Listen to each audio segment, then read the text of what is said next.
Ist es wirklich nötig, einen neuen Sauerteig anzusetzen oder kann man einfach Roggen in Dinkel verwandeln?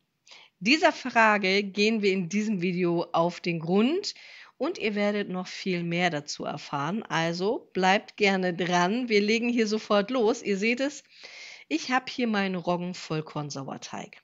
Davon gebe ich jetzt im Verhältnis 1:1:1 50 Gramm in den Behälter mit 50 Gramm Wasser und 50 Gramm Mehl. Ich habe jetzt hier selber eben die Dinkelkörner gemahlen, habe also Dinkel-Vollkornmehl. Das müsst ihr natürlich nicht tun. Ich bin gerade dabei, mich aus persönlichen Gründen da so ein bisschen umzustellen und male jetzt immer mehr meiner Mehle selber. Von daher, ja, habe ich das selber gemacht. So, also ihr braucht auch nicht das Verhältnis 50 Gramm zu nehmen. Ihr könnt auch, wenn ihr sagt, ihr braucht gar nicht so viel, ihr könnt auch 10 Gramm verwenden oder 20 Gramm oder 25. Das bleibt euch überlassen. Ihr habt halt bei jeder Fütterung einen Rest, der übrig bleibt und den müsst ihr dann entweder verarbeiten, man könnte ihn auch auf den Kompost oder Biomüll geben. Ich habe da eine andere Idee und zwar werde ich daraus leckeres Gebäck machen. Die Videos dazu wird es in der Sauerteig-Playlist geben, die ich euch am Ende verlinke. Da findet ihr alle Informationen rund um den Sauerteig, aber auch köstliche Rezepte. So, nachdem ich das gerührt habe, gebe ich das Ganze bei 24 Grad hier in meinen Gärschrank. Am besten sind so Temperaturen zwischen 22 und 25 Grad. Und da hatte ich jetzt zum Beispiel den Roggensauer auch wieder frisch gefüttert.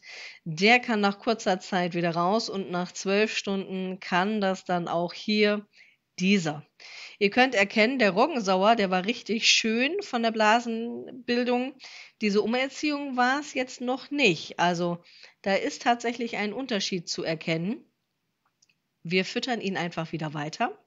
Ich bleibe bei mir bei dem Verhältnis 50:50:50, also 50 Gramm Sauerteig, 50 Gramm Wasser und 50 Gramm Mehl und rühre das Ganze um. Und mich würde mal interessieren, welcher Sauerteig ist bei euch zu Hause? Welchen habt ihr da? Habt ihr da Interesse dran, den mal umzuerziehen? Und wenn ja, warum? Ich komme gleich noch mal so ein bisschen dazu, was für Unterschiede es bei den Sauerteigmehlen gibt. Aber das machen wir später. Ich verrühre das Ganze. Ich nehme mal tatsächlich gerne so einen Teigrührer. Entweder diesen hier, den habe ich von Brotliebling, oder diesen kleineren, weil dann kann man die Ränder schön sauber machen, mehr oder weniger. Und, dann ist es immer besser von den Kulturen. Also, es kann sich schlechter was anderes dann vermehren. So, nach 12 Stunden, also ich mache das immer so, dass ich morgens füttere und dann wieder am Abend füttere. Und jetzt merke ich hier, der ist aber ganz schön flüssig. So möchte ich den gar nicht haben. Also es gibt verschiedene Varianten bei Sauerteigen. Flüssig, waffelteigartig und fest. Ich möchte gerne jetzt gerade so einen waffelteigartigen haben und dafür ist der mir jetzt einfach zu flüssig. Sollte das bei euch der Fall sein, dann nicht verzagen. Dann bleibt nicht bei dieser 50-50-50 Ratio, also bei diesem Verhältnis, sondern dann könnt ihr das auch ein bisschen ändern. Denn es kann sein, je nachdem, welches Mehl ihr verwendet, dass sich der bei euch anders verhält. Ach ja, und für die Reste habe ich hier so ein Extraglas. Die packe ich einfach dann zusammen. Das ist ein sogenanntes Discard-Glas. Also im Prinzip einfach Sauerteigreste, die mal mehr, mal weniger triebstark sind. Ich schmeiß die nicht weg, ich mache damit noch Leckeres. Und die Rezepte verlinke ich natürlich wieder in der Playlist. So, also Sauerteig ist drinne, Mehl ist drinne und ich möchte den jetzt wieder ein bisschen fester haben. Und daher mache ich das so, dass ich jetzt das Wasser schlückchenweise hinzugebe. Also wirklich ganz vorsichtig langsam mit hinzu. Und es kann sein, auch wenn ich euch hier eine Anleitung gebe, die ihr übrigens auch noch mal unten in der Beschreibung findet, dass ihr mal mehr oder weniger Wasser benötigt. Das hängt einfach von den Mehlen ab. Es kann auch sein, dass ihr im Supermarkt ein Dinkel-Vollkornmehl kauft Und dann macht ihr dieses Rezept und kauft ein zweites Dinkelvollkornmehl, die gleiche Marke, die gleiche Sorte, aber eine andere Charge, dass die sich dann schon anders verhält. Das ist durchaus möglich, deswegen guckt einfach auf die Konsistenz. Und wie gesagt, ich finde das Waffelteigartige tatsächlich am einfachsten für Anfänger. Es gibt auch andere Varianten mit flüssig oder den ganz festen. Der fest ist zum Beispiel die italienische Variante Lievito Madre. Der ist milder und kann auch bei süßem Gebäck genutzt werden. Und falls dich solche Informationen interessieren, solche Videos und auch die köstlichen Rezepte, die du damit machen kannst, dann abonniere gerne meinen Kanal kostenfrei, gib mir einen Daumen hoch und teile meine Videos, damit auch andere sehen, wie köstlich, einfach und lecker man solche Sachen zu Hause machen kann. So, hier wieder fertig. Wichtig, ich wasche meine Hände natürlich jedes Mal vorher. Deswegen, wenn ich das am Finger abstreiche, dann waren die vorher sauber. So, Deckel drauf, wieder ab hier in den Gärautomat. Da bin ich auch schon zugefragt worden, was das ist. Das ist ein Gärautomat, der hält die Temperatur. Und den teste ich gerade aus. Also den habe ich mir zugelegt, weil ich gucken wollte, macht das einen Unterschied? Denn in meiner neuen Küche ist es kälter als in meiner früheren. So, und wieder nach 12 Stunden. Der sieht schon besser aus. Also er ist nicht mehr ganz so flüssig. So, und hier wieder 50 Gramm Mehl und 50 Gramm Anstellgut. Es darf auch mal 1 Gramm mehr oder weniger sein, aber wenn ihr es hinbekommt, wäre es gut, wenn ihr es wirklich 50, 50, 50 macht. So, und hier wieder Wasser. Auch hier bin ich jetzt vorsichtiger geworden und gebe das schlückchenweise hinzu. Hier könnt ihr jetzt übrigens den anderen Teigschaber sehen. Der ist sehr beliebt bei euch. Also ich habe selber 2 davon, deswegen kann ich das nachvollziehen. Und jetzt fragt ihr euch, hä, wieso hast du denn 2 davon? Tja, ich habe auch tatsächlich 4 Teigkarten. Natürlich brauche ich die nicht alle gleichzeitig, aber manchmal ist eine in Verwendung, dann ist eine in der Spülmaschine und je nachdem, was ich mache, brauche ich mal lieber die eine Teigkarte oder die andere. Ähm, Das ändert sich. Aber wenn ihr keine Teigkarte habt und ihr jetzt zum ersten Mal Sauerteig hier vielleicht angesetzt habt, dann braucht ihr euch sowas nicht sofort zuzulegen, auch keinen Gärautomaten. Das geht auch natürlich alles ohne Equipment.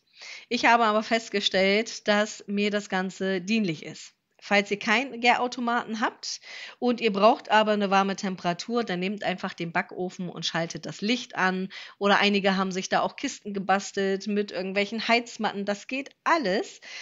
Ich sage ja gar nicht, dass ihr das müsst. Ich teste das einfach nur aus und ich möchte es mir gerne schön leicht machen. Und ich finde das so praktisch, mir die Temperatur hier einstellen zu können und den perfekten Sauerteig damit zu haben.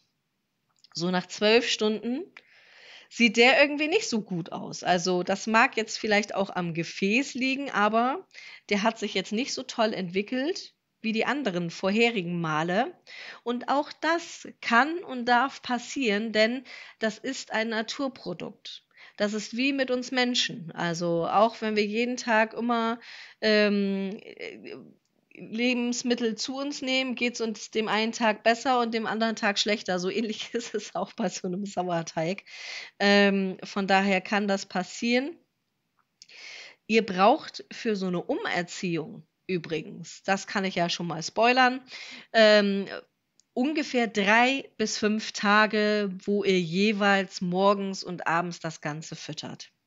Wenn ihr feststellt, weil ihr vielleicht schon so einen 10 Jahre alten Sauerteig umerziehen möchtet, dass der immer schon nach 3, 4 Stunden sich verdoppelt, dann könnt ihr ihn auch schon alle 3 bis 4 Stunden füttern. Und ihr braucht ungefähr so 5 bis 7 Fütterungsdurchgänge, bis er dann von dem einen Mehl zum anderen umerzogen ist. Das kann man einfach mal so als als Hausnummer mal nehmen. So, und Übrigens, es gibt einen Unterschied bei den Sauerteigmehlen. Da wollte ich noch ganz kurz drauf eingehen. Habe ich nämlich extra nochmal für euch recherchiert. Roggenmehl, da habt ihr die Besonderheit, das enthält viele Enzyme, die Stärke abbauen und das begünstigt einfach die Fermentation. Es hat aber einen hohen Gehalt an Schleimstoffen, die Wasser binden und für eine saftige Krume zwar sorgen, aber das Handling ist dann manchmal ein bisschen schwieriger. Sehr triebstark und widerstandsfähig gegen Fremdkeime. Deswegen gelingen den meisten auch Sauerteige immer mit Roggenmehl. Beim Weizenmehl haben wir mehr Klebereiweiß, also Gluten, was für eine gute Teigstabilität sorgt. Es ist weniger enzymatisch als Roggen, das heißt, ihr habt eine mildere Fermentation. Ihr habt einen milderen, leicht säuerlichen Geschmack, braucht aber oft eine längere Reifezeit als beim Roggen. Bei Dinkel ist es so, es hat weniger, aber empfindlicheres Gluten als Weizen. Die Teige sind generell weicher und schwieriger zu handhaben, hat dafür dann aber ein mild-nussiges Aroma und ist aber generell nicht so triebstark wie Weizen oder Roggen, braucht oft mehr Auffrischung und das haben wir jetzt ja tatsächlich gesehen, dass das eine Mal plötzlich nicht so gelungen ist.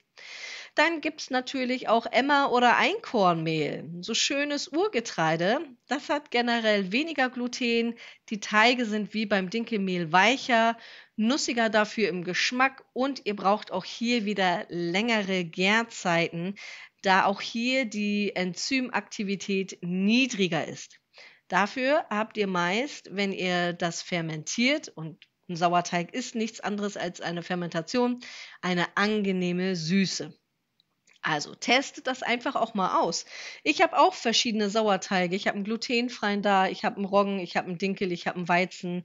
Und wir sehen uns in diesen Videos wieder. Ich freue mich schon sehr auf euch und sende euch liebe Grüße. Eure Emma.